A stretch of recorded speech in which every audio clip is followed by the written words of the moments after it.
ब्रह्ममुरारिसुरार्चितलिङ्गं निर्मलभासितशोभितलिङ्गं जन्मजदुःखविनाशकलिङ्गं तत्प्रणमामि सदा शिवलिङ्गं देवमुनिप्रवरार्चितलिङ्गं कामदहनकरुणाकरलिङ्गं रावणदर्पविनाशनलिङ्गं तत्प्रणमामि सदा शिवलिङ्गं सर्वसुगन्धिसुलेपितलिङ्गं बुद्धिविवर्धनकारणलिङ्गं सिद्धसुरासुरवन्दितलिङ्गं तत्प्रणमामि सदा शिवलिङ्गं तत्प्रणमामि सदा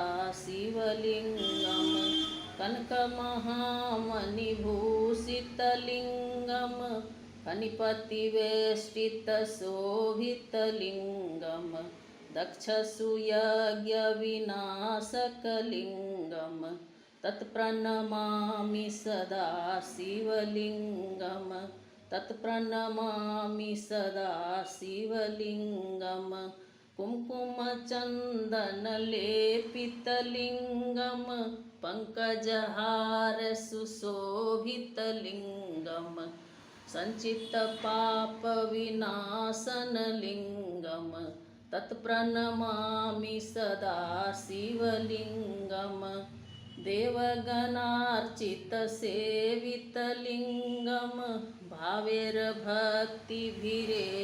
च लिङ्गं दिनकरकोटिप्रभाकरलिङ्गं तत्प्रणमामि सदा शिवलिङ्गं तत्प्रणमामि सदा शिवलिङ्गम् अष्टदलोपरिवेष्टितलिङ्गं सर्वसमुद्भवकारणलिङ्गं अष्टदरिद्रविनाशितलिङ्गं तत्प्रणमामि सदा शिवलिङ्गं तत्प्रणमामि सदा शिवलिङ्गं सुरगुरुसुरवरपूजितलिङ्गं सुरवनपुष्पसदार्चितलिङ्गं परात्परं परमात्मकलिङ्गं